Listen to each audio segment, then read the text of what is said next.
lagi di kantor polisi dan menanyai tentang seputar peraturan tentang lalu lintas.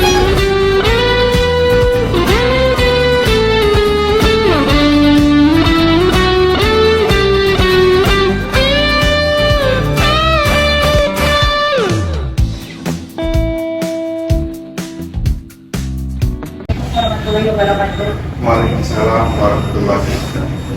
Kami dari Mansat Padang Sekutuan kelas 11 3 Pak ini melakukan penelitian dan penelitian dalam metode wawancara dengan judul penelitian itu kepatuhan remaja terhadap peraturan lalu lintas. Jadi nama saya itu Naila Putri Sabila Pak. Kalau ada saya Widya Sekian.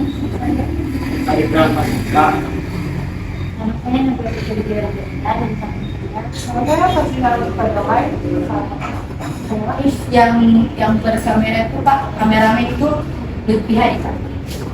Kami mau bertanya duluan, Pak. Baik, terima kasih. Ya, assalamualaikum warahmatullahi wabarakatuh.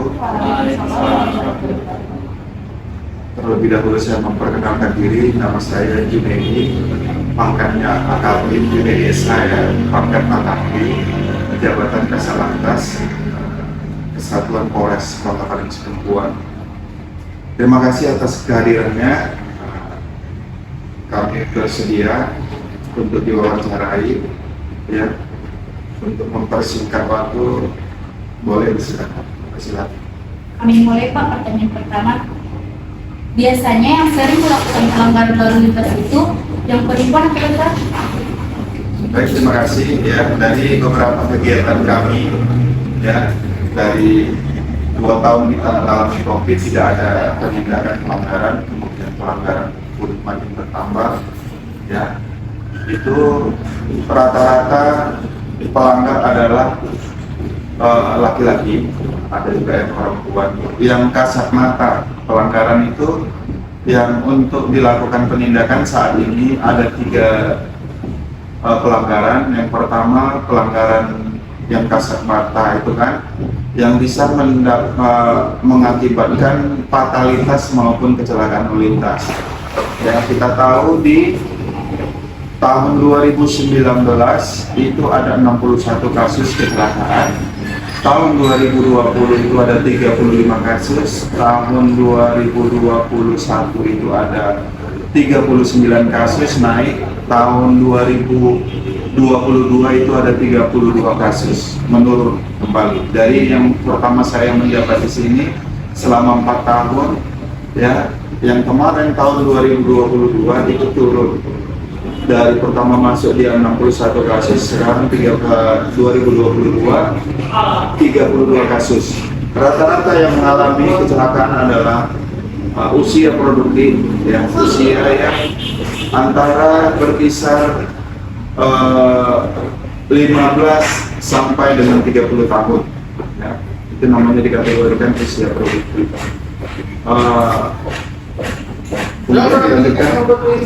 Pertanyaan kedua Pak, dari segi umur berapa yang sering melakukan pelanggaran lalu lintas?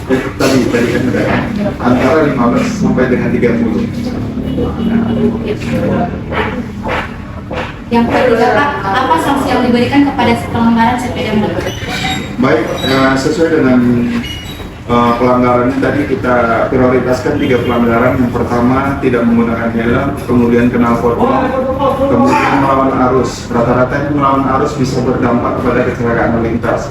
Kemudian knalpot blong, kenapa kita razia? Karena masukan daripada pengurus masjid, ya kan, pada saat melaksanakan ibadah. Kita tahu wilayah kita ini wilayah yang mayoritas muslim, ya, tentunya terganggu dengan penggunaan knalpot blong, ya, bukan di sini aja, mungkin di seluruh daerah juga.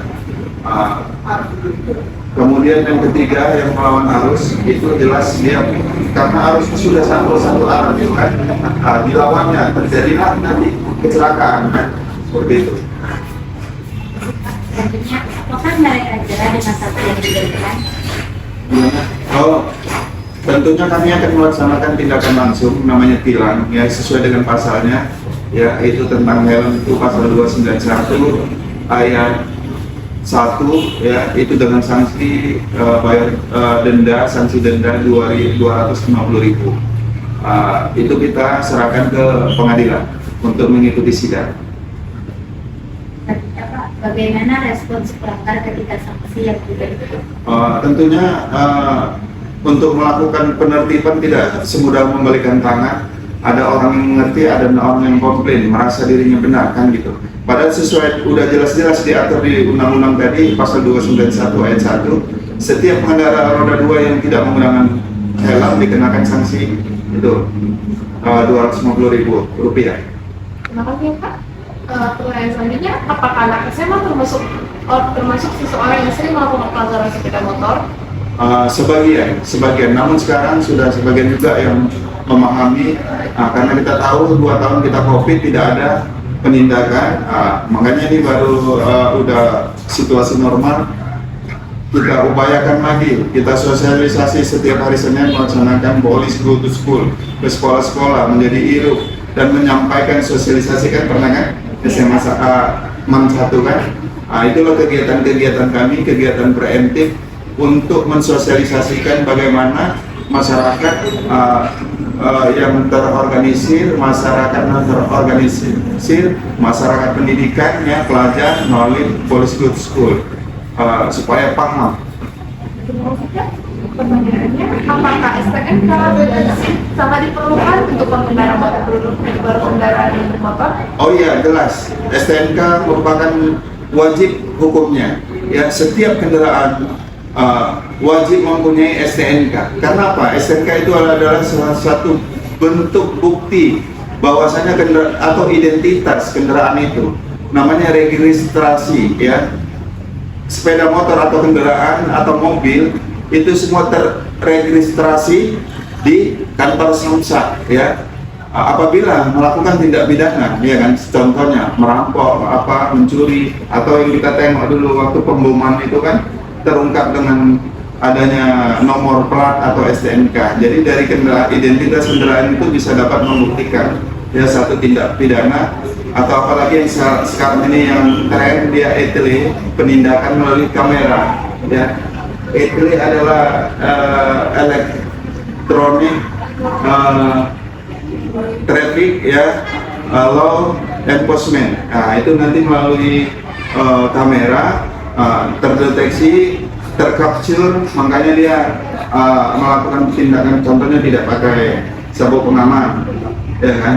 Dengan data kendaraan itu bisa tahu siapa pemilik dan siapa pelanggar, makanya kita kirim ke rumahnya, bisa ke alamat mobil tersebut. Apalagi SIM tadi. Sementara SIM adalah identitas ataupun bukti kemampuan seseorang telah terbukti mempunyai kemampuan ataupun kompetensi dalam mengendarai kendaraan. Yang mana SIM itu mempunyai golongan-golongan, ya. SIM roda 2 tidak sama dengan SIM mobil. SIM roda 2 itu adalah SIM golongan dengan golongan C. Kemudian SIM mobil yang di bawah 3.500 itu SIM A. Di atas 3.500 dia SIM B1. Pak, apakah pihak polisi lalu lintas banyak melakukan sosialisasi tentang peraturan lalu lintas? Banyak, ya. Kegiatan polisi ada beberapa kegiatan, ya. Ada penyuluhan, ya. Penyuluhan itulah bagian sosialisasi. Dia penyuluhan melalui baliho, contohnya melalui spanduk. Nah, itu merupakan satu sosialisasi juga. Kemudian talk show ke radio-radio, ya, itu merupakan kegiatan sosialisasi. Kemudian ke sekolah, ya, menjadi IRO, ya, Police Go to School. Kemudian ke kelompok-kelompok beton ataupun pengemudi angkot juga sosialisasi. Mengapa rambu-rambu lalu lintas tidak diaktifkan? Rambu lalu lintas bukan tidak aktif. Rambu lalu lintas kalau sudah berdiri aktif, ya. Kita tahu di sini itu di depan ada rambu, di simpang BRI juga ada rambu. Rambu itu kan ada rambu larangan, identik dengan warna merah, ya. Rambu petunjuk identik dengan warna biru, ya kan. Rambu minta perhatian identik dengan warna kuning. Ya, seluruh yang itu berfungsi rambu-rambu di Kota Padang Sidempuan. Apa saja jenis pelanggaran ya Pak? Yang tadi yang kami prioritaskan tadi kan ada pelanggaran melawan arah 1, kemudian penggunaan knalpot blok pada roda 2, kemudian tidak menggunakan helm yang kasat mata. Bagaimana itu bisa dikatakan sebagai pelanggaran? Sudah ditentukan dalam undang-undang pasal 106 ayat 8 ya, setiap pengendara roda 2 wajib menggunakan helm ataupun mobil yang tidak mempunyai kap-kap. Sudah diatur di Undang-Undang Lalu Lintas Angkutan Jalan nomor 22 tahun 2009. Menurut Bapak, apa saja solusi untuk mengurangi orang yang melakukan pelanggaran? Tadi kegiatan polisi itu ada 3 ya. Yang pertama tadi education ya, itu sosialisasi ya, itu giat preemptif. Yang kedua enforcement, itu penegakan hukum. Seperti tilang itu kan hari ini yang dilakukan itu penegakan hukum tilang, karena orang kalau tidak bisa disosialisasikan mungkin dia diingatkan dengan pembelajaran di tindakan langsung, jadi dia paham atas kesalahan dia. Kemudian track ident itu memberikan pelayanan kepada masyarakat tentang pengurusan STNK ya. Di kita ada STNK mau keliling di situ di mobil, kemudian samsatnya ada di Pijor Poli, kemudian pemberian pelayanan pengurusan SIM ya, di situ diuji pengurusan SIM bahwasanya dia memang mempunyai kecakapan dalam mengendarai sepeda motor ataupun mengemudikan mobil. Sudah Pak. Udah. Ada gambaran paham kalian tentang lalu lintas? Lumayan ya. Yang penting kuncinya kalau di jalan pakai helm. Jangan bapak tegur-tegur lagi. Masih ada banyak anak sekolah yang nggak ngerti juga. Kita sebetulnya nggak mau merepoti apalagi orang mau belajar ya kan. Tapi kalau semua tertib pakai helm, kamu juga kita stop ya kan. Halo Kak, nama Kakak siapa? Oh, aku Mirul Saleh.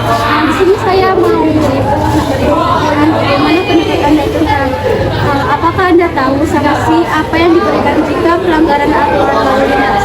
Ya, saya tahu. Ya, coba jelaskan bagaimana. Kalau untuk pelanggaran yang dilakukan secara caci tangan lalu lintas, tentu sepertinya kita ditanya apakah kita mempunyai SIM atau STNK lain-lainnya, dan bisa saja dikenakan bayaran ataupun pajak yang kita gunakan. Apakah yang membuat Anda kena pelanggaran? Alasan kita terkena pelanggar ya karena kita melanggar peraturan tersebut, dimana kan sudah terjelas bahwa setiap lalu lintas ada aturannya, kenapa kita harus melanggar hal tersebut. Jadi hal tersebut yang membuat kita kena pelanggaran tersebut.